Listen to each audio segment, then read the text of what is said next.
जाधव साहेब, विरोधी पक्ष नेतेपदावरून टोलवा टोलवी पाहायला मिळते। मुख्यमंत्री म्हणतात की तो सभापती आणि विधानसभा अध्यक्षांचा निर्णय आहे।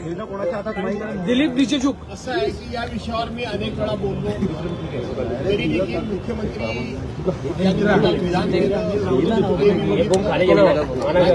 मुख्यमंत्री एकनाथराव शिंदे यांनी त्याच्यावर महेंद्र, माईक सरळ पकड। खाली करा थोडं, परंतु मला एवढंच फक्त सांगायचं आहे मुख्यमंत्र्यांना की आपल्या विधिमंडळाचे जे सचिव आहेत, दिलीप मुख्य सचिव जे आहेत, त्या सचिवांनी या संदर्भात दिलेलं लेखी पत्र आहे, त्या पत्राचं कधीतरी त्यांनी वाचन करण्याचा त्रास घ्यावा। एकूण सदस्य संख्येच्या 10% सदस्य असले पाहिजेत असं सातत्यानं खोटं सांगून आणि तुम्ही देखील त्यांचं खोटं दाखवू, परंतु माझं त्यांना आव्हान आहे की घटनेमधली तरतूद तुम्ही मला दाखवा। 10% आमदार असणं गरजेचं आहे।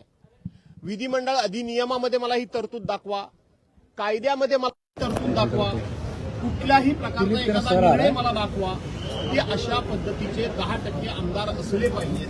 अशी कुठेही तरतूद नाही आणि तशा प्रकारचं लेखी पत्र मी सचिवांना देऊन त्यांच्याकडून उत्तर देखील घेतलेलं आहे की 10% सदस्य संख्येची अट कुठेही नाही।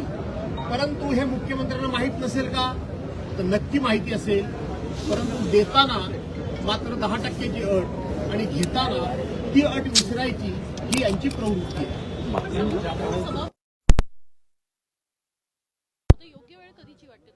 असं आहे की शेवटी गेल्या 2022 पासून या विधिमंडळाचे धिंडवडे काय निघतायत ते आपण बघितलेले आहात। हे ज्या वेळेला उद्धव साहेबांचं सरकार पडलं तेव्हापासूनचा जर इतिहास आपण बघितला तर उपसभापतींना आमदारांनी केलेली